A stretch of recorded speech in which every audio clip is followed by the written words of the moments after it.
Karibuni sana watazamaji wa Ezra Christian TV na hasa watazamaji wa Chumba cha Mawaidha. Leo tumewaandalia show ya kukata na shoka, na namshukuru producer wangu leo amecheza kama yeye ametuchezea wimbo ambao ni mwafaka kwa mada ile ambayo tunazungumzia leo. Yebo yebo, bila Yesu hatuna letu.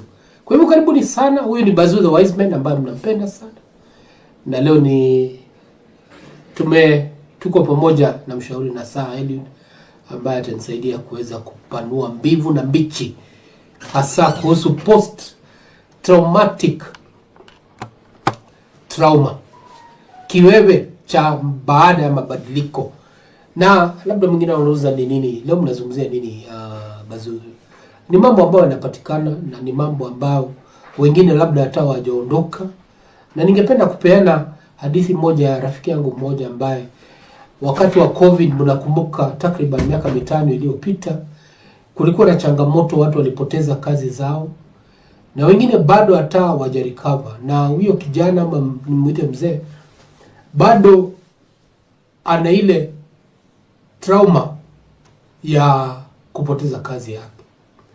Ni mtu ambaye alikuwa na kazi na biashara ambao ilinoga, lakini sababu ya ile COVID na kufunga kwa kila maeneo yote, basi alijipata kazi ile haimo tena. Na sasa ni miaka 5 na bado hajakubali ile hali ambayo ako nayo.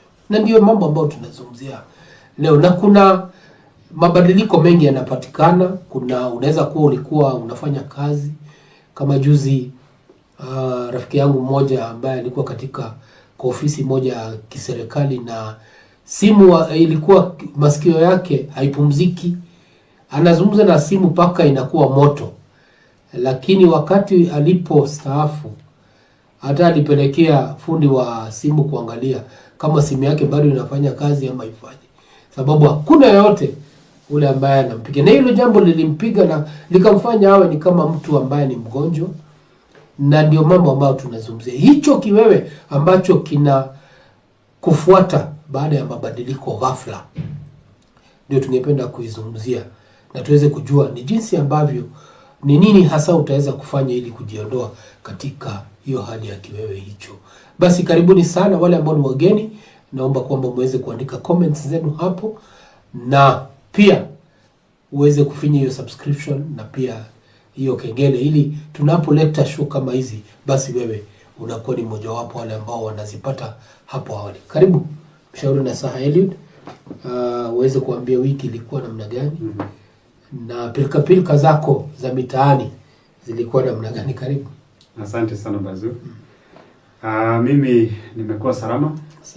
For the last 1 week I've been well. And everything has been okay. And now we meet today so that we can talk about post-transition trauma. And that is now the stress that follows after you've had a sudden change in your life. It could be sudden, could be progressive, but either way, it's a change. Yes. Asante sana, karibu sana. Jihisi kana kwamba uko mahali ambapo unahitajika, na najua kwamba tunapofanya haya mazungumzo, ule ambaye anatutizama na anapitia hiyo hali, basi ataweza kupata mawili matatu, na hata zaidi, hata si wale ambao wako katika hiyo hali ya hicho kiwewe, pia familia, hata makanisa na hata na jamii kwa ujumla. Hao ni watu ambao tunatangamana na wao, na wakati mwingine hatuelewi, na najua baadaye utaweza kupeana signs zile ambazo unaweza kujua kweli huyu mtu ni kweli ako katika hiyo hali ya kiwewe cha baada ya mabadiliko ya hali fulani. Kwa hivyo karibu sana na uweze kutuelezea. Kuna wale wanauliza post transition trauma ni nini? Hizi mavizungu vingi zinatokea wapi? Karibu sana. Okay. We are going to simplify the concept so that at least people can be able to understand. And the good thing with that statement, that phrase, post-transition trauma, it has 3 words. There's the first word is post, and people understand what is post. Post is after. And when you are talking about transition, it is moving from one stage to another, or from one place to another. And then we are talking about trauma. So at least people understand trauma, which is an overwhelming psychological situation that most of the times the mind is not able to process completely. So then when we are talking about post-trauma, post-transition trauma, then we are talking about what happens after a transition, a movement from one stage to another, from one point to another, from one state to another. And that now the traumatic experience that happens after that. So we can clearly define post-transition trauma as the stress. Most of the times I like using the word distress because people don't differentiate between stress and distress. There's something we call stress, there's something we call distress, and there's something we call eustress. So when we are talking about stress, it's just a general life event or life experience that is not negative or positive. So that's why most of the times I tell people now, you need to run this so that you can stop saying Nikona stress. Stress is not negative and neither is it positive. It is just that you're experiencing something that is out of your everyday experience. So something that is giving you some level of discomfort, some unpleasantness, but it is not negative, and it's just unusual experience that you're having. So now we go to the negative. When you're experiencing something that is negative, then we call it distress. That is negative. So when we are experiencing something that is out of normal, and then it is positive, that's what we call eustress. So now then we can say that post-transition trauma is the distress that someone experiences after they have gone through transition of one stage to another. One state to another. So every time, change is not something that most people welcome with open arms. No. Sijui sababu ya watu kuwa na ile mazoea na wakati mazoea yanabadilika ghafla, basi inakuwa ni vigumu sana kuweza kutoka katika hiyo hali ya mazoea. Na hiyo jinsi sababu unasukumwa kwa nguvu, basi inaleta hiyo hali ya kiwewe ndani yako. Yes, because it makes you feel uncomfortable. And especially the mind itself, it doesn't like new experiences that it had not anticipated and figured out that they are coming.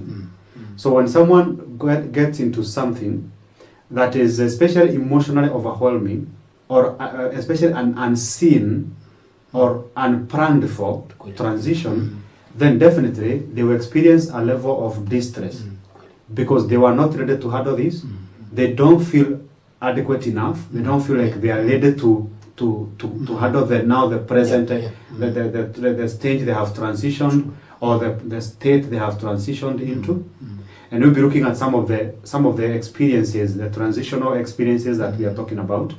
So change is not something that the mind itself welcomes with open arms. It always tries to resist change. So the moment you try to change anything, the mind is like, I don't want to. No, unanisumbua, tunasumbuana hapa. And so the mind is always going to try and pull back when you try to change something. That is why developing a new habit or changing an unpleasant habit, it's always a challenge because the mind is not ready for that. So when change comes and you had not figured out that probably it was going to come as it has arrived, so definitely that transition can be distressful to someone. And not just to someone, but to most people. And especially those people who are used in their life to only stay in their comfort zone. Like they don't like anything challenging. They don't like anything bothering them. They don't want anything different or any difference. They want the same. They don't want anything that is challenging them to think or think out of the box, as people say. They don't like that. Wanataka tu kufanya vitu. Yes, they want that which is hiyo yenye inajireta. You know, they want to do what's always done. Yes, what's simple, what they know how to do. And that's the same thing that you find with those people who don't like also taking risk. Because those people who scare when they hear there's a risk being taken, that's the same reason that they don't want to have a new experience. That especially they are feeling like they may not be able to predict the outcome. So when they feel like, I want to engage into something, well, I've seen some people do it succeed, and I've also seen some people do it fail. So meaning that I'm getting into it, I don't know what's going to happen. So I'm just getting into it, and anything can happen. So most people don't like anything can happen. I want a surety of what is going to happen. I want to be assured that I'm going to get this, and this is going to go this way, and this will be the end result. True. So every time there is a change, our beliefs, our perceptions, and our interpretation about the world, and even because we are walking out of the norm, what we have, maybe possibly if you have been doing something or you have been somewhere for like 10 or 20 or 30 years, and now you have to transit from that place and go into somewhere else or into something else, then definitely that transition is going to shake your beliefs, it's going to shake your perceptions, it's going to make you want, or you must again start thinking about and seeing things from a different perspective. Yes. So now when this is happening, then definitely there must be distress. Someone must feel at unease. They must feel like, no, this is not comfortable. There's a level of discomfort that comes with that comes with any transition. And some of these transitions that we are talking about, when we are saying transition, we can talk about number one, you can have a transition whereby you have worked somewhere for 20, 30, 40, and maybe even some 50 years. Yes. Because it's not all positions or all places that you get to retire when you are 60. True. Maybe you started working when you are 15 or 20, and now you are retiring when you are 80. Yeah. So that means that you have worked for 50 to 60 years. True. Now, for 50 years, your routine has been, you wake up in the morning maybe around 6, you get yourself ready, by 7 you're out of the house, you go to the office or to work, wherever you work, by 8 you are there, and then the same routine repeats itself for 60 years. True. 50 to 60 years. That's not something very simple. Yes. That someone can just transit simply and easily one morning when now they no longer have to go to work. True. And that's why most of the times I see in most institutions and organizations that when someone is retiring, most of the times they are relieved of their duties several months before they actually get to retire. So that now you are allowed to have the freedom, sometimes even to come to work whatever time you want, only to come to work on need basis. True. So unaambiwa now for you, hata kama utakuwa unaingia kazi saa 3, hata saa 4, hata saa 5, whatever time wewe you are okay with that.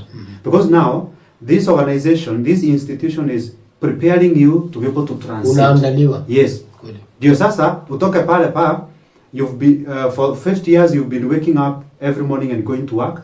And now yesterday you woke up, yesterday was the last day that you woke up that early and go to work. Yeah. And now from today onward, you never have to do that again. True. So that I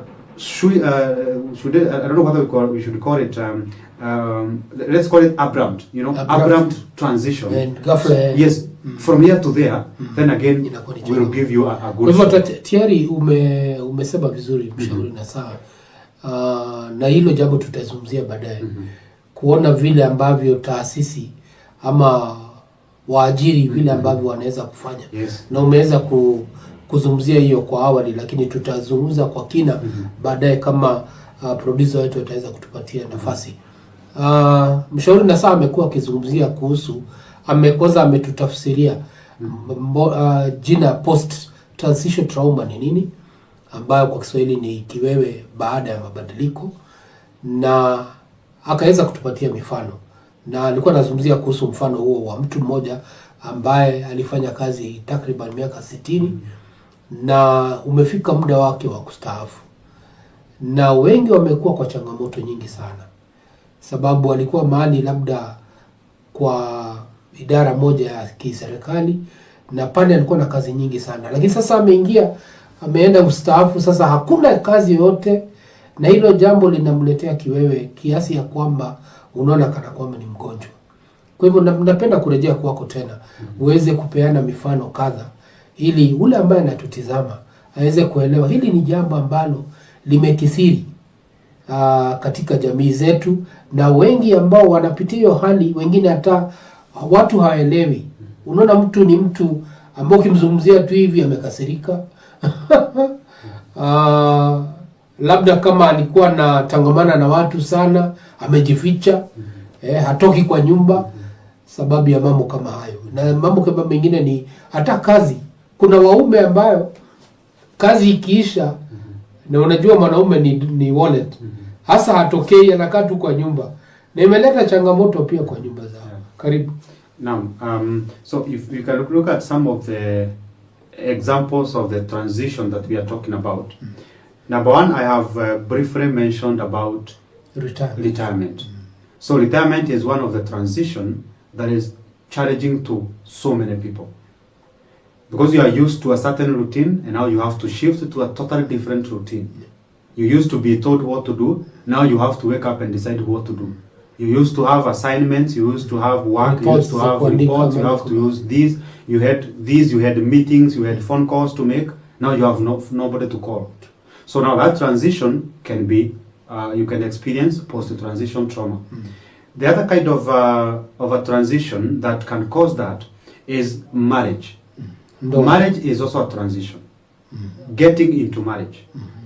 Because now you're getting from a state of, I used to wash nguo za mtu moja when I want. Sasa ni za watu wawili. Yes, sasa ni za watu wawili. I used to cook chakula ya mtu moja. Now I'm doing it for two people. And I must do it every day because there's one person who must eat every day. And now, personally I used to eat maybe snacks and I would stay for 3 days without cooking. Again, there are so many people who get into marriage when they are not well prepared about what they should expect to find in marriage. And so that transition, especially without the knowledge, without some basic understanding of what marriage is and what you expect to happen in the marriage, again, that one can come as a shock and it can cause some people distress. The other thing in the line of marriage is divorce. Also, when you're walking out of a marriage, whether it is divorce or separation, because in most cases when we are talking about separation, it's not the official parting ways with someone. It's when you say in a relationship or in a marriage, can we give it a break? Can we take a break of maybe 1 year or maybe 5 months or several, whatever, maybe months or days or weeks. And then we figure things out. We figure ourselves together and see whether this is going to work. So that is separation.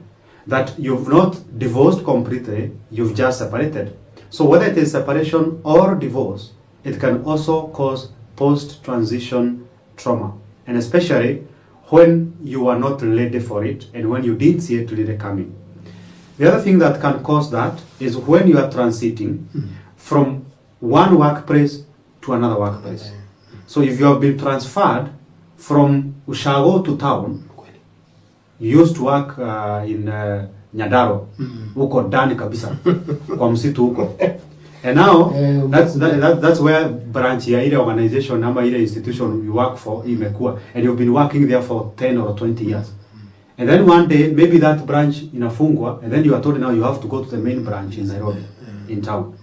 And now that transition, when you are moving probably from Ushago to the city, and you don't maybe have a proper orientation on what happens, how you are expected. Kule labda ulikuwa unatoka unatembea tu kwenda kazi. Yes. Lakini sasa lazima uabiri matatu. Exactly. Makelele, jam. Yes, makelele, jam, mwezi, nini, so many other things. So now that kind of a transition also can cause someone to have post-transition trauma. Another kind of a transition is when you students are also transiting from secondary school to college. University. Also that if a student is not well prepared and they don't know what to expect, and now when they get on the other side, they happen to meet experiences probably which the exact opposite of what they expected to find. Because, for example, for us when we were in secondary school, those guys who used to come for motivational speaking and they were students from campuses, they used to tell us, when you get in campus, you don't even go to class. You don't have to go to class, you just show up when you're doing exams. When you get into campus, girls are going to chase after you. You know, the girls will be there waiting for you. Yes, so you can do whatever you want. You have the freedom until you go there and you realize that even in some of the universities, there's a register. You must sign in that you've gotten into class. And so you realize that much of it is the totally opposite of what you are told. So again, that can come as a shock. So the same thing. So every time there's a transition, we even have people who transit from one country to another. That adjusting to that new environment is also a challenge. Unaweza pata kama kuna rafiki yangu mmoja alikuwa anafanya kazi hapa Kenya. Alafu akapata uhamisho akapelekwa Nigeria. Na Nigeria vyakula vyao karibu 90% huwa zinawekwa pilipili kabisa. Kali.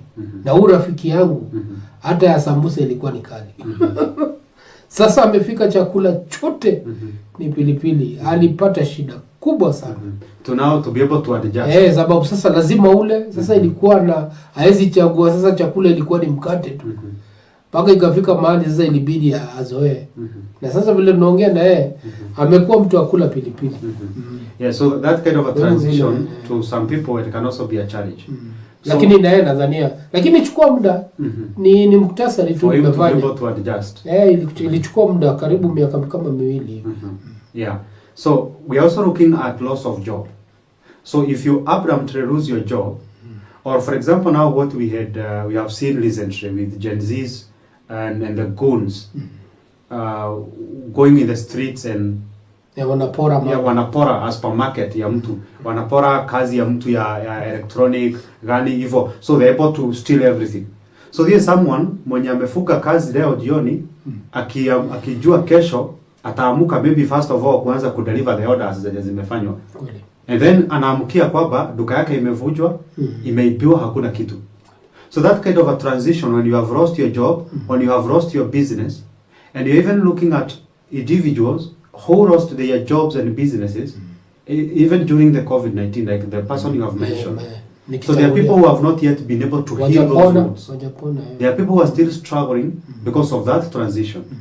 So even when, for example, you go into the hospital and you are told you have a chronic illness, that's also a transition. Because maybe you have been told you have chronic illness, now you have to start going for regular checkups, you have to start going for chemotherapies, maybe if you have cancer or something. So you have to start a different program. The same thing happens when, if it's for example a parent, you have either lost your child through death, that is now what we call loss and grief, or as parents, all the kids have left home. They are left, they are gone. In empty nests. And so now you used to make noise from morning to evening. Ng'ombe haijafanywa, sijui kondoo hazijakamliwa, sijui paka haijachaniwa nywele, sijui panya haijapewa maziwa, sijui nini, so those kind of things. So now, because that's what you are used to do every single day. Maybe you expect in the evening every day, you find kids at home. And now they have to do 1, 2, 3 things. You have to have some conversations and all that. And now they are all gone. None of them is dependent on you. That transition can also bring issues. So any form of transition where someone has to come from one stage to a totally different level, to a totally different experience, to a totally different environment, to a totally different life experience. So definitely that comes with some form of distress. And that's what we are calling, that's some of the examples of what we are calling post-transition trauma. Asante, umepatia na mifano mingi na nadhania wewe ambaye unatutizama hapo umeweza kuona jambo labda ya rafiki umekuwa ukimwona kidogo ule uzoefu wake ama ule uchangamfu wake umepungua na labda umekuwa ukijiuliza ni nini, ama labda mtu alikuwa anafanya kazi na mlikuwa mnaonana kwa mara mingi lakini siku hizi unamuona mara moja na mkionana hataki muongee mambo mengi. Anataka tu useme hai ama msalimiane alafu ndio huyo shughuli imeenda. Sasa amepeana mifano na sasa tungependa tuweze sasa twende hatua hiyo nyingine. Na hatua hiyo nyingine ni kutuelezea ishara. Sababu lazima kuwe kuna ishara. Na tayari tumezisema, tumezigusia, lakini ningependa uziratibie ndio yule ambaye anatutizama pale aweze kuangalia kama ni chakula hata sioni utamu wake, nijue kama hiyo, kama napitia hiyo hali, labda kuna uwezekano nina kiwewe baada ya mabadiliko. Kweli. So when we are looking at some of the signs and the symptoms, or let's first of all talk about the signs, how you can be able to tell that someone, or even yourself, you are experiencing post-transition trauma after you have changed from one environment to another. So as we have mentioned, transition is not a one-day event. Like your friend mwenye ameanza kukula pilipili all of a sudden had to take even almost 2 years to be able now to mwili yake na system yake iweze kuadapt na kuzoea vizuri. So some of the things that you can be able to tell that someone is going through post-transition trauma is, number one, when this person used to be social and outgoing, and now they are locking themselves in the house and they don't want to talk to anyone. That's what we call withdrawal. Yes. So this person is experiencing some withdrawal. They don't want to interact with other people. They don't want to go where they used to go. If this person used to go to church, they stop. If this person used to go and meet friends for fun, or to play games, or to do whatever they used to do, this person doesn't want to do that anymore. They want to stay by themselves. So that is number one. We have withdrawal, and especially social withdrawal. Number two, we have incidences where you see someone is becoming easily irritable. When we talk about easily irritable, this is where this person used to not get angered easily by just anything. But now you come to realize that even a simple thing, a very simple thing, amekasirika, na sio tu kukasirika, this person has created a mountain out of an anthill. It's a very small thing. Like, for example, the way probably we could be doing like what? Maybe we are sharing the same office. In this same office, maybe I just happen to walk out of the office, and then ninaacha maybe stapler yangu ama kalamu yangu hapo or a certain item. Kweli. And then nakuja napata umechukua umeanza kutumia. And actually, by the end of the day, kuna mtu ataenda hapo akiwa na black eye. Simply because you took my stapler without asking for permission. So now, such simple things, you realize that they are irritating someone the way they used not to get irritated. So we have easily irritable. Some people will experience appetite loss, or some people will even start eating too much. So someone can be unable to eat, or they eat too much. So loss or excess or loss of appetite. When we are looking at also sleep, we usually call them vegetative symptoms. So vegetative symptoms, even when we are doing counseling, we talk about sleep, we are talking about loss, weight loss, and also appetite. Yes. So also something else is when it comes to sleep. So you realize that this person used to sleep well. Yes. So mtu alikuwa analala vizuri. But this person is either oversleeping or they are not able to sleep well. Because of the transition. True, yeah. The same thing happens to weight. So this person is not able to is losing weight or is gaining too much weight. And now those three things are usually put in the same category because they usually influence each other. Because someone who has no appetite is most likely going to lose weight, and this person is most likely going to have sleepless nights. Someone who has high appetite is also going to gain a lot of weight, and this person might sleep too much. So they usually walk hand in hand like that. So something else that you can be able to experience from someone is when they neglect self-care. That this person used to take great care of themselves. Even simple things like kama taking a bath. Yes, trouser lazima zipigwe pasi. Yes. Lakini sasa ukimwona zimekujana. Shati hata ni chafu. Kama hata pasi aliuza ama iliharibika lakini hajaribika. You know? So this person used to be clean, used to do nice things, anakuwa ako kept everywhere every time. But this person anaanza kuwa very unclean. So akona uchafu nini mtu alikuwa bado anakuja maybe kama ni kazini mapema ama alikuwa ana show up on time. Now this person is starting to get red. So then we have that issue of neglecting self-care. And most of the times neglecting self-care is closely attached to withdrawal. So when someone doesn't want to interact with others, most of the times that's when they start neglecting self-care, because anakaa tu kwa nyumba and then anashida to watch movies, hata guo hata fua, hata nyumba hata osha, hata vyombo hata osha, hata pika, you know.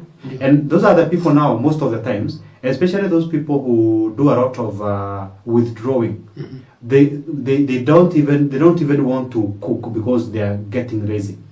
They are feeling fatigued. And fatigue, that's also. And fatigue is also another sign. Yes. Unasikia umechoka. Hakuna kazi umefanya. Hakuna. Wewe unasikia tu mwili imeshikana, umechoka. You wake up in the morning, instead of yawning, kwanza unajistretch, unasikia unasikia bad. Yes, umetoka kitandani. Yes, umetoka kitandani, but umechoka ni kama umelala ukibeba simiti. You know? Sasa ni venye unafeel ni kama nimelala nikibeba simiti lakini hata vumbi sina. Yeah. But now it is mostly because of that emotional burden that you have on your shoulders. Something else that someone can experience, sometimes it's use of drugs, excessive use of drugs and alcohol, especially if this was someone who used to just take just a small amount of alcohol, or if it's someone who never used to take any drugs or any alcohol, and now they have started doing it. So that's also can be a sign that this person, there is something wrong. So any change, because the signs can be too many because with every individual, a transition elicits specific or unique signs. So kwa kila mtu ita manifest differently. Kuna mwanaume maybe utapata ameanza kukosana na watoto, hata hataki kwenda nyumbani mapema, sijui hataki kufanya nini. So the signs can be so many. But the moment someone has a transition, and then you start realizing that there's a change in the pattern of their behavior, how this person used to show up is not how they show up anymore. How this person used to talk is not how they talk anymore. How this person used to groom is not how they groom anymore. How this person used to walk is not how they walk anymore. So like there's something that has changed. So if you realize, especially that someone after a transition or after a big change, something has happened, then that's the time that someone is calling for help, even without calling for it. Yes. Asante sana mshauri nasaha. Umeweza kutuelezea kwa njia ya taratibu na ambao ni inaeleweka, na nadhania mtazamaji ameweza kuelewa kwamba labda ameona rafiki yake kidogo hatangamani na watu, ni mtu ambaye ameanza kuwa tu mchafu, na ni mtu alieleweka kwamba kama vile vijana wanasema kwa mtaa, ni mtu alikuwa ni luku si luku. Lakini sasa imebadilika, unapata kwamba nguo zake ni chafu, trouser alikuwa anaipiga pasi, hapigi pasi na mambo kama hayo. Sijui kama unaweza kuelezea mtazamaji kati ya hizo ishara ni ngapi, tuseme kama ishara ni 10. Zikifika kama 5 ama 6 tunaweza jua kweli kabisa huyu anapitia hiyo hali ya post transition trauma. Ama kwa Kiswahili kiwewe baada ya mabadiliko. Baada ya mabadiliko. So if someone is experiencing at least 5, kama 5. At least 5. That's someone who need help. Because when it is 1, and someone can even actually be experiencing one of the symptoms, but this one sign is extreme. Ni kubwa. You know? Because for example, if we are talking about one of the signs being excessive use of drugs and alcohol, so that alone is enough to destroy the life of that person. Exactly. So when we can say that maybe around 5, half of those signs should tell you that this person really need help. But even if they are not 5, you don't have to wait until they are 5.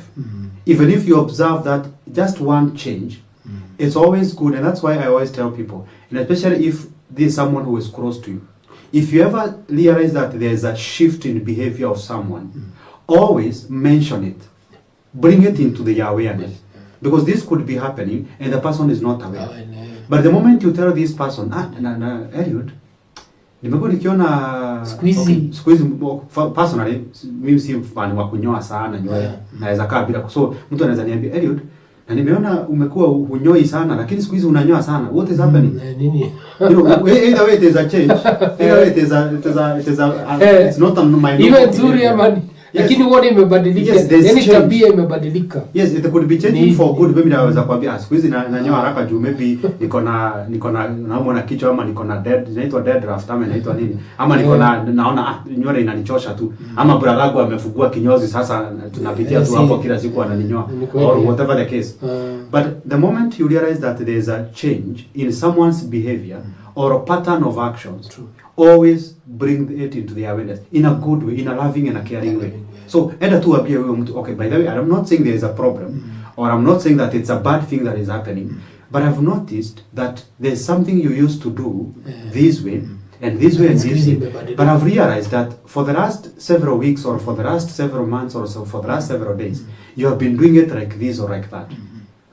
What could be happening? First of all, are you aware that there's that change? Yes, have you realized that you are doing, there has been change in your behavior? So that now, if this person is not, first of all, even aware that this change is happening, at least now they know. And even if they knew, now they're able to know that it's other people are starting to observe. Watu washaanza kuona. So I need to do something about it. Yes. Asante sana mshauri nasaha kwa kuweza kufafanua na wingi wa matumaini. Yule ambaye anatutizama labda kidogo alikuwa anatatizika wakati tulipoanza, sababu unajua wengine wanasema hizi ni vizungu vingi na mambo kama hayo, lakini elewa hata tunapozungumza vizungu vingi, lakini nashukuru kwamba tuna tafsiri ili uweze kuelewa. Kiwewe kwa kawaida ni jambo ambalo walinatatiza watu sana, na mara nyingi kama vile tumemalizia mshauri na saa amemalizia kusema ni kwamba wengine wetu wakati mwingine hatuelewi, hatujui. Lazima mtu akuguse akuambie na fulani wa fulani hapa kuna jambo ambalo haliendi vizuri, na ni vyema tuweze kufanya hivyo.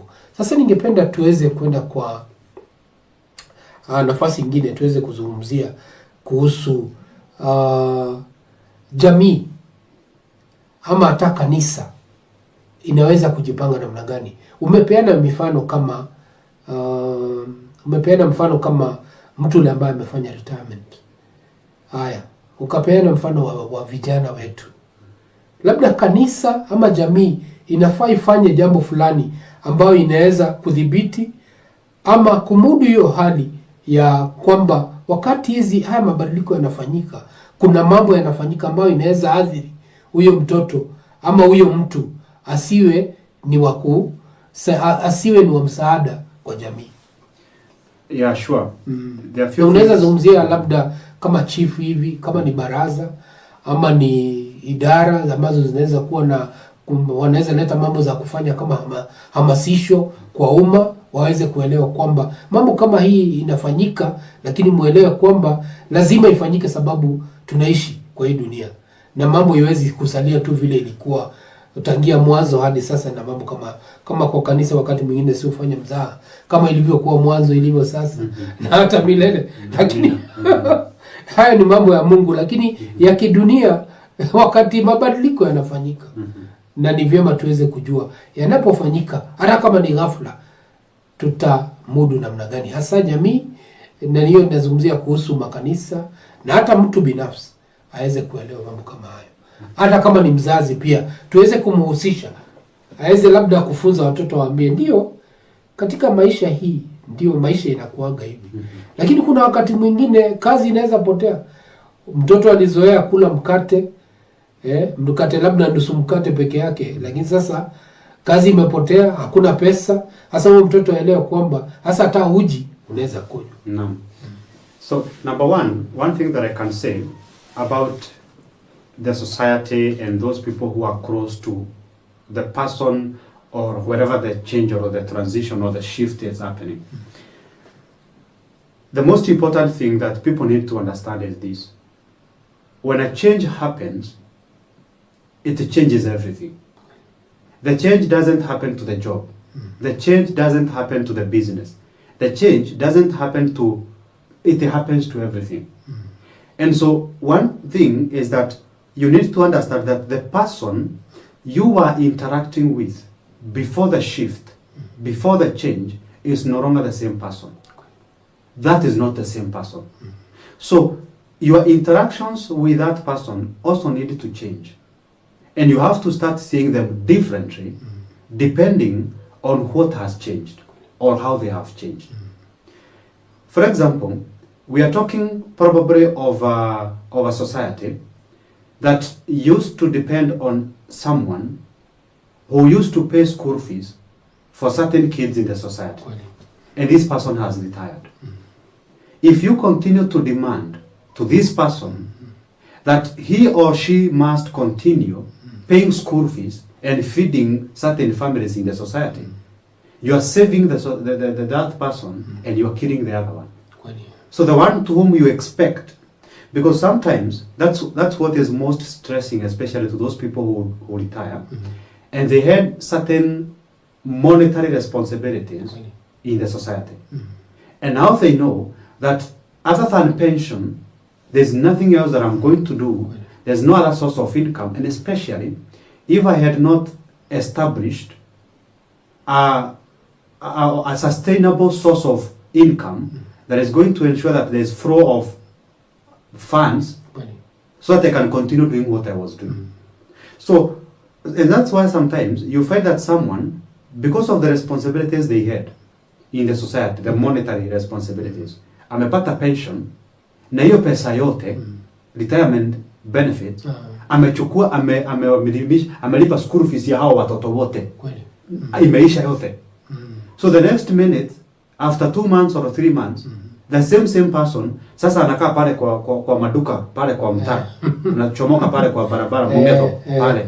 So anakaa hapo sasa, anaanza kuopa watu 10, ninunulie sigara, ninunulie chupa moja, nipe 10, nipe 200, nipe 300. And here is someone who had enough resources that would have sustained him or her for quite some time. Or this is the same person who would have used some of these resources maybe to set up a business, so that now the time they used to wake up every morning and go to the office, at least now they can wake up and go and open the business, even if the business is doing nothing much for them. Even if the business anapata mahali ambapo anaweza kuwa anatangamana na watu, jinsi vile ambavyo alikuwa anatangamana na wao akiwa pale kazini. Exactly. So we need to understand that when a change happens, it happens to the person and the entire person. And so when there is a change, we need to perceive that person to whom the change has happened as a totally different person. That is not the same person. That is someone else. Because that shift has changed, that change has happened. So when we are looking at the society now, the society can be able, number one, to go easy on those people who have experienced certain sudden changes or transitions in their lives. And maybe the society had some demands on them, some expectations on them. So they first of all can pause. They can say now, so and so, kulingana venye tunamuona, inakaa biashara yake imeanguka. So kama alikuwa analipia watoto school fees, so now please we need to give him a break. Lazima tuchangane nyinyi sisi wenyewe, tujue venye mtoto atasomeshwa, but for kwake kwa muda kidogo. Yes, kwanza tumpe some space ndio kwanza aweze kurestore maneno. So the society first of all can go easy on these people. Kwa hivyo jamii lazima iwapatie muda wa kuweza kujipanga. Give these people the space to be able to adjust themselves. Now, even I'm not only talking about the society, even the church itself. Because sometimes you go into the church and it's those people who have retired that they are actually expected to give more because they are seen and perceived as people who don't have much bills to pay. Majukumu na hawana majukumu. Urei so ile kipesa uko nayo wewe tulete, because una watoto kwa una watoto nyumbani, sijui unaendea pesa ya wazee, sijui ulipi nini, sijui hata hauna hata ya wifi na Netflix na nini. So hivyo. So now they are able to, they should also give these people a break and understand. So that now these people don't feel pressured to push themselves to the corner or to the wall, such that they might intend to hurt themselves in order to be able to meet the demands of the society. So when someone has gone through a shift, the society need to give them the necessary space and the necessary adjustments through perception and anything else that they may need from these people so that this person can be able to adjust through the change. I also mentioned about institutions and even also in the churches and other organizations. For example, there are changes which people can be prepared about. So if someone is going through retirement, in the organization where they are retiring, that organization or institution can prepare these people. And at some point I've even been invited in certain institutions to help the retirees to be able to transit properly from work to home. And so you see that these institutions, they are able to allocate certain resources to be able to help these people. Yes. And sometimes I even tell them that if you're giving this person a retirement benefit of 100,000, for example, you'd rather give them 90,000 and then get someone who can talk to them, umumulipa hiyo 10,000, awaongeleshe, so that now, out of this conversation, yes, it's going to save him the 90,000. The 90,000 here atapewa itaisave. Because huyu mtu atakuja awape plan, because majority of them they are hawana plan. Ama they have very unrealistic plans. Nitatoka hapa nini nifungue supermarket, nikifungua supermarket, then anafungua supermarket for 2 months. Ni yeye tu peke yake ananunua. Kama juzi tulikuwa tumeenda workshop ama washa ya wanaume. Na tulikuwa tunazungumzia kuhusu retirement. Na tukafunzwa vizuri sana. Wakati wa mapumziko mzee mmoja akakaribia huyo ambaye alikuwa anatuzungumzia. Na wakati alipomkaribia akataka kuelezewa zaidi. Ilikuja kuibuka kwamba huyu mzee alikuwa karibu kuenda retire. Na huyu mzee mipango ile alikuwa nayo ni kwamba alielewa kwamba ukienda retire unaoa mke mwingine. Na unamjengea na sasa na mambo mengine. So yeye alikuwa anaona hizo pesa zake zimetosha kufanya hivyo. So wakakaa chini wakaanza kupiga hesabu, akaulizwa ni nyumba kiasi gani wanataka kujenga. Akasema akaambiwa ni nyumba kama hii inahitaji pesa kama hizi. Sasa zile walikadiria na wakakuja kupata figa ile ya yenyewe. Ule mzee alipoangalia pesa imeisha. Kama afanye hiyo mabota itabidi auze kidney. Auze kidney moja. Na nashukuru kwamba tulikuwa na nafasi hiyo ya kwenda katika hiyo workshop ya retirement. Huyo mzee alisaidika. Alisema kwamba mimi nilikuwa nimeelewa. Nilikuwa nadhani hiyo pesa ya retire ni pesa mingi sana. Lakini sasa vile tumepiga hesabu nyumba nini na ile vitu yote alikuwa anataka awekee huyo mke mpya. Akaambiwa hata kuweza tu kwenda kutoa mahari. Pesa imeisha. Akaachana na hiyo mambo. Kwa hivyo ni vyema kama vile unasema workshop kama hizo ni vyema kuweza kuelezea watu kama hao ambao wanaenda retirement. Na ndio hii kiwewe ambayo inaingia wakati mabadiliko yanakuja isije, na ndio watu waweze kujimudu. Karibu. Yes, because when people are prepared to do the swift motion from one point to another, they may not really be prepared with the exact experience that they are going to have, because you cannot foretell exactly what is going to happen after the person has transited.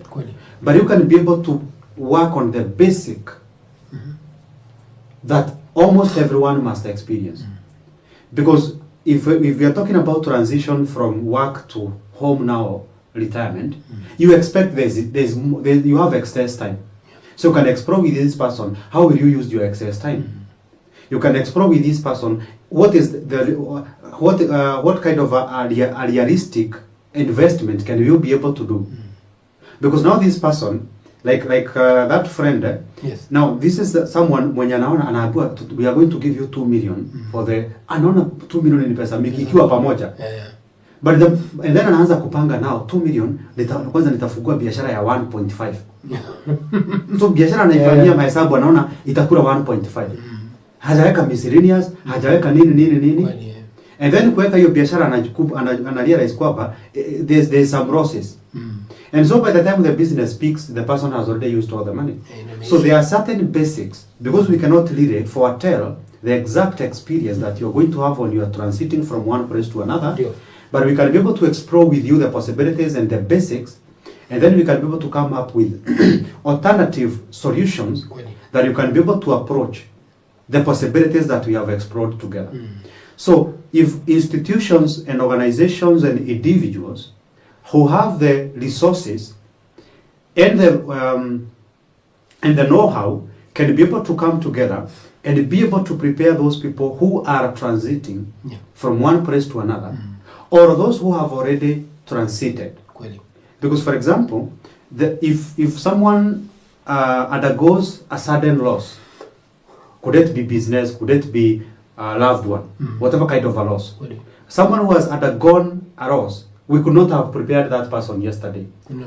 Because we didn't know that the loss is going to happen the next minute.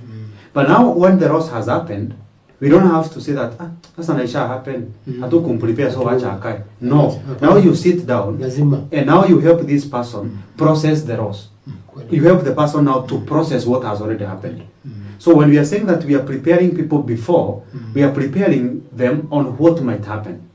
But when now they have transited, now it's happening, they also need to be followed up, and then they need to be asked, okay, now we prepared you to get into it, now you are in it, what is happening? Now they'll be able to say, now that I've graduated, now that I have retired, now that I have lost my friend, now that this has happened, that has happened, now that I'm married, now that I'm divorced, now these are the list of things that are happening. Okay, now this person is able to now be able to handle what is happening, because before it happened, probably they had been prepared that something like that must happen or might happen. When it happens, it doesn't catch them by surprise. They saw it coming. But now when it comes, it doesn't mean that now automatically they have the immunity for it. It's still going to affect them in one way or another. Now we can come in and help them now. Umuhimu ni kwamba makali ya kiwewe hicho yatakuwa ni makubwa, yanakuwa ni makali ambayo yanaweza kudhibitiwa kwa exactly. So and we empower this person to not only to become more independent and not dependent. Because the reason why, and I always tell this to elder people when I have talks with them, the reason why most elder people are cursing the children and they are hating their children and they are not in good terms with their children is because this person has retired, and now this person is demanding from the kids that they have to give him or her exactly everything the parent asks for. Huyu mzazi ameretire, ama sasa amezeeka, now this person has to rest. And now after that, they didn't have a good investment or a good independent source of income such that now they can depend on themselves. And so they'll start putting pressure on the kids, forgetting that these kids have families, these kids have bills to pay, they also have other things that they need to do for themselves. So when now they start doing this and now they become very independent, very dependent on the kids, definitely it's going to come with a lot of other issues. And that's why sometimes you'll find that even during the holidays and even the Christmas and those other significant, the events and the seasons that people hold significant to them, they even don't go home. Because anajua nikifika nyumbani nitakuwa kwa mahitaji ni mengi. Nitaanza kuambia sasa ona venye umeona hadi umetoa kitabu na nilikuitisha 200 ukakataa kunipea. Naona kabisa ukufe. Now nataka siwezi tembea na matatu, nataka niende na gari. Najua nikienda na gari hiyo ionekane nyumbani, tena nitaanza kuambia nimeanza kuworship devil ama nimenyima mzazi ndio nini. Such kind of things. So that's why sometimes even kids don't want to visit their parents because of such. So when people are prepared, well prepared, even when we are talking about divorce, we always request that when you are going through a divorce, you should take some time to reflect on what you're about to get into, to actually understand what divorce is, to understand the situations, the circumstances that are going to follow after that, so that now when you get there, you will not be shocked that something is happening.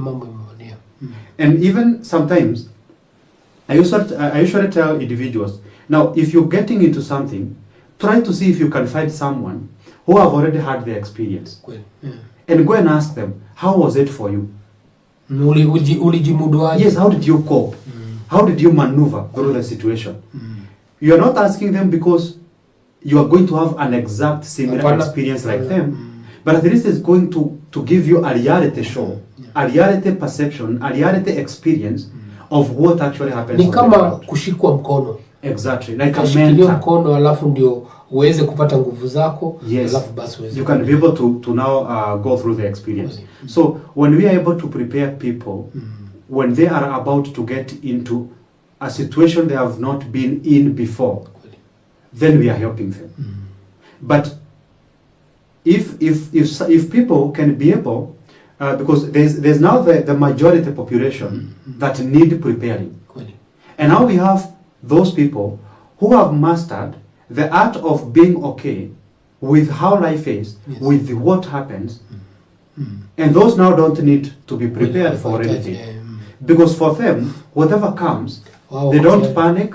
They don't first of all start looking for who to blame. They don't start looking for who to complain to. They first of all sit down with the moment, and they try to see how they can be able now to resolve and maneuver. So there's that group. Ile muhimu ni kwamba ni mazungumzo haya ambayo tunazungumza, mtazamaji, nitaweze kuelewa ni kwamba kuna watu ambao hata wakati huu tunazungumza wako katika hiyo hali, na imeathiri mahusiano, imeathiri yeye kutangamana sababu ya hali hii ya mabadiliko. Na zaidi kwanza tunazungumzia kwamba kwanza kuna juzi mzee ambaye ukimwangalia unaona alikuwa na kila kitu ambacho alikuwa nacho, lakini mke wake alikufa ghafla kama vile ushauri na saa ameweza kutuambia. Lakini aliingiwa na kiwewe kiasi ya kwamba hakuwa anaweza hata kuambia mtu yote. Na cha kushangaza ni kwamba alirudi akajitia kitanzi. Na asubuhi hiyo aliita binti yake na akampa ATM ya bank na akampa pin, akamwambia unajua mtu anaendaga safari na ni vyema uweze kujua mambo kama haya. Lakini msichana hakuweza kujua hii ni bendera nyekundu, kwamba huyu si safari, ni kwenda anaenda akiendaga. Na hiyo ndio mambo tunajaribu kuzuia, sababu mzee kama huyo ni mzee ambaye alikuwa ni mtu ambaye alikuwa na kila kitu. Alikuwa na ndoa nzuri ambao ilikuwa ni tamanio ya watu wengi. Ni mtu ambaye alikuwa na biashara zake, alikuwa na watoto ambao wengine wameoa, wengine bado wanasoma. Ni mtu alikuwa anaishi vizuri, lakini kiwewe cha mke wake kumuondokea kilifanya aingie katika hiyo hali ya kutokubali na mambo kama hayo, na akaona sasa mimi nina maana gani? Mke ameenda, hakuna sitatambuliwa na mambo kama hayo. Na kama vile umesema kwamba ni vyema uweze kupata mtu ambaye mtatembea na yeye, aweze kukutia moyo na kutembea na yeye kwa hiyo safari, ili uweze pia kuweza kupata nguvu. Na hiyo jambo lilimfanya akajitia kitanzi. Na ni jambo lilikuwa ni ya kutia hofu sana na mastikiko makubwa, kwamba kuna wanaume ambao hawakuweza kutambua kwamba huyu jamaa anapitia magumu sana. Na ndio napenda kushukuru Ezra Christian TV na Chumba cha Mawaidha. Tunawaletea haya mambo ambayo kidogo yanafichwa ama yanafagiliwa chini ya mkeka. Lakini ni mambo ambayo ni muhimu sana na ni vyema tunaweza kuyazungumzia. Narejea kwa mwalimu na sana, naona tuna muda kidogo aweze kuzungumza. Tumezungumza mambo mengi. Labda wengine wasema Bazuu, sasa tumesikia, tumeelewa, umeweza kutafsiri hiyo post transition trauma ni nini, umepeana ishara, umepeana hata mifano, hata ukashauri hata jamii na makanisa jinsi ambavyo wanafaa kufanya. Lakini sasa turejee kwa huyo mtu, tumzungumzie, tuweze kumwambia kwamba dhamana yake, hata kama kumepatikana mabadiliko, dhamana yake imesalia tu pale pale. Na nataka kupeana mfano wa, tuseme kama una noti ya shilingi 1000.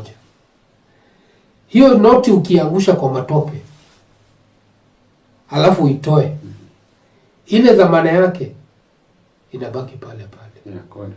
Ukifinya hivi uikanyagie chini alafu ikunjue, bado ile dhamana yake ya 1000 inasalia vivyo hivyo. Tunataka yule ambaye anapitia hiyo hali aweze kuelewa. Kwa hivyo nataka kurejea kwako na tuweze kuleta hiyo dhamana tu ambayo tunazungumzia ni nini.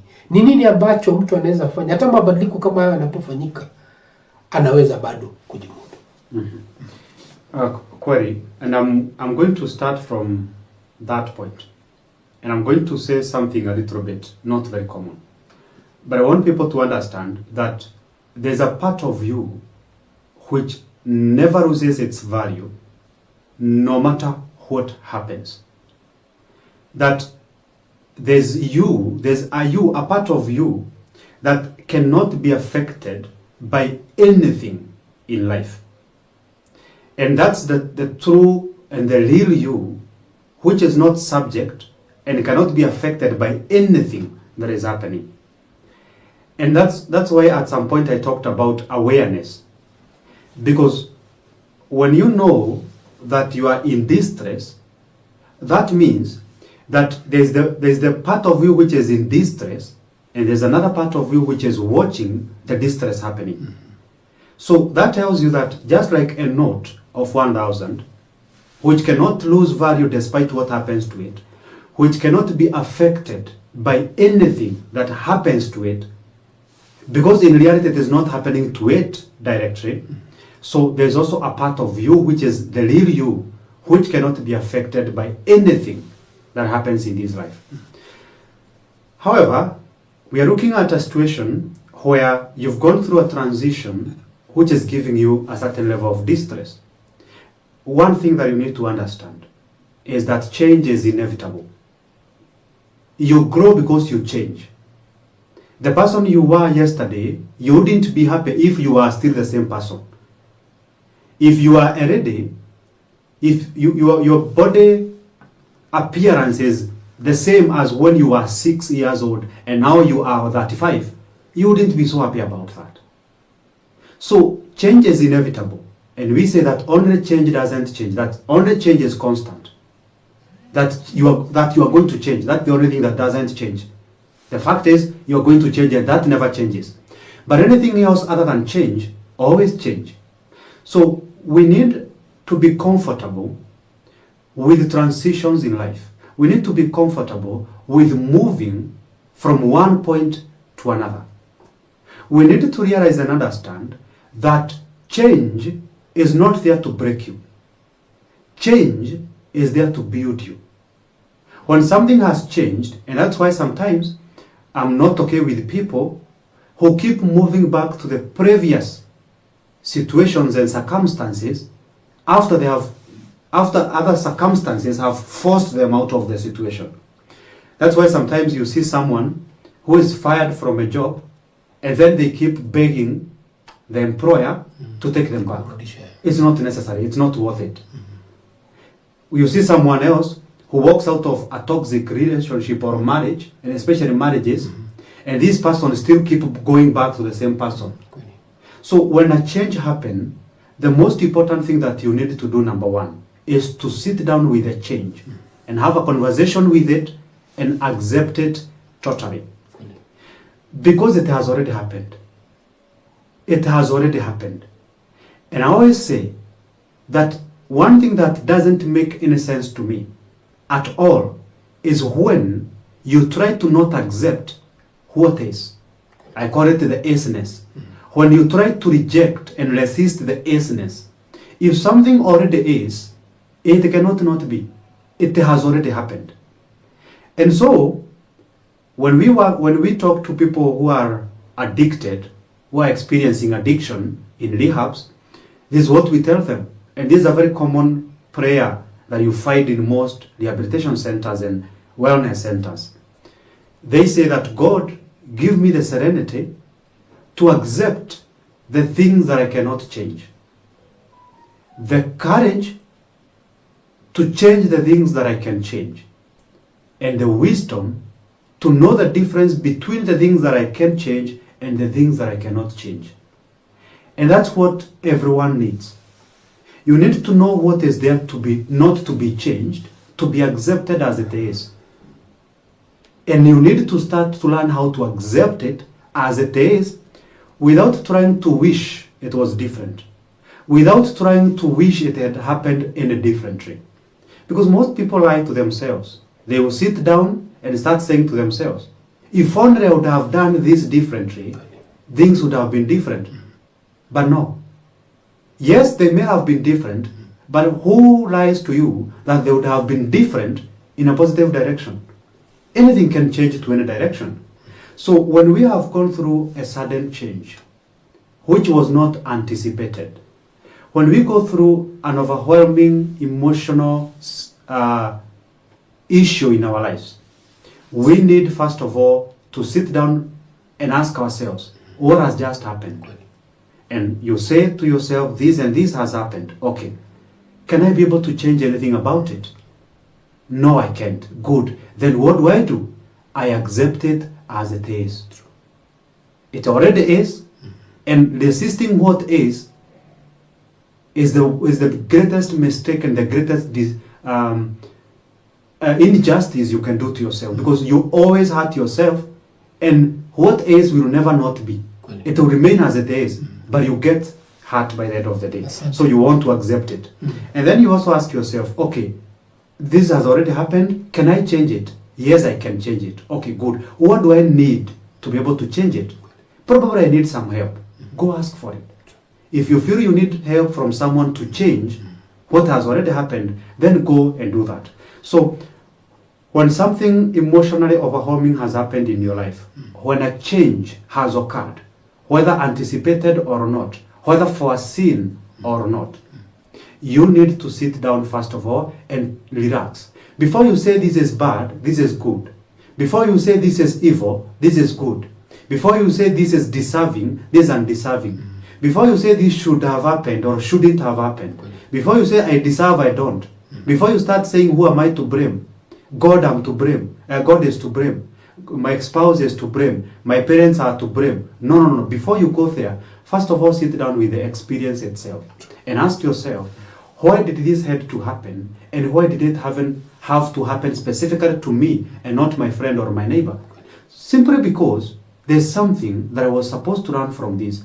The mistake is, if you don't run from a transition, if you don't run from a change, that change will keep occurring in different versions until you learn what you must learn. Asante. And that's why sometimes, Bazoo, you'll find people who move in the same cycle and loop of events. Anapojipata hapa, anatoka kwa hii relationship ni baya, kama hajasoma lesson anaingia kwa ingine baya. After hiyo anaingia kwa ingine baya. After hiyo anaingia kwa ingine baya. Ndio. Unapata huyu mtu ametoka kwa hii job, after hiyo job anaingia kwa hiyo job ingine. After hiyo job anaingia kwa hiyo job ingine. And all those workplaces ends up to be toxic workplaces. But because you never learned from the very first episode of the similar experience that you had. So when we experience something that is emotionally overwhelming, let us sit down with the experience itself and ask ourselves, what can I learn from this? So that I can use it as foundation to be able to shape my life better and even have the muscles to solve any similar or anything that can come my way that can carry the same magnitude. Asante sana mshauri nasaha, umezungumza kwa kina na mapana, na muda nao kidogo umetupa kisogo, na tunahitaji kumalizia show yetu ya leo. Na naona kuna mambo mengi ambayo hatukugusa, na inaonekana juma lijalo tutaweza kuzungumzia, sababu umezungumzia kuhusu jambo lingine ambalo unaona kwamba unaweza kupata mabadiliko lakini tena utarejea tu. Kwa hivyo hilo ni jambo ambalo pia tunafaa tuzungumzie, tuweze kusaidia hawa watu ambao tena wanajipata katika hizo hali za mabadiliko ambayo inaleta kiwewe na inakurejesha tena hapo hapo. Tumekuwa tukizungumzia kuhusu post transition trauma ama kiwewe baada ya mabadiliko, na tuna wingi wa matumaini kwamba umemakinika. Kama umeingia kuchelewa, sisi ni wakarimu sana. Rejea katika Facebook ama YouTube na utaweza kufuatilia yale ambayo tuliyazungumzia. Mimi ni wenu Bazuu, the wise man. Tunashukuru kwamba mmekuwa pamoja nasi, na show leo imekuwa lit. Nashukuru Pastor Grace na ndugu yangu mmoja hapa anaitwa Dagi, na wengine wengi ambao wametuletea comments kem ambazo zimewagusa kwa njia ya kipekee. Ndapata tu kurejea kwa mshauri na saa apeane namba ya simu alafu ndio tuweze kutamatisha. Asante. Yeah. So if you like to have a conversation with me one on one, you want to come to my office, or you want us to have a virtual conversation, if you're stuck somewhere, if you want me to come and help people who are transiting from one stage to another, or if you have experienced a transition and you're not able to process it or handle it, you can call me through 0713 550 493 0713 550 493. Asante sana mshauri na sawa. Huyu tumefika mwisho wa chumba cha Mawaidha show ambayo iko katika Ezra Christian TV, na napenda kushukuru mwelekezi wangu Kim Proper, mkurugenzi wangu na pia mama yetu ambaye tunampenda sana, ambaye ana mkarimu wa kutupatia muda wa kuweza kuzungumzia haya mambo kwa kina, ambaye ni Pastor Naomi. Tunashukuru sana kwa nafasi hii ametupatia, na tunaomba kwamba Mungu endelee kumpatia neema na nguvu ya kuweza kuendelea na hii mipango. Hadi wakati mwingine, nataka kumalizia na msemo ambao unasema yaliyopita si ndwele, tugange yajayo.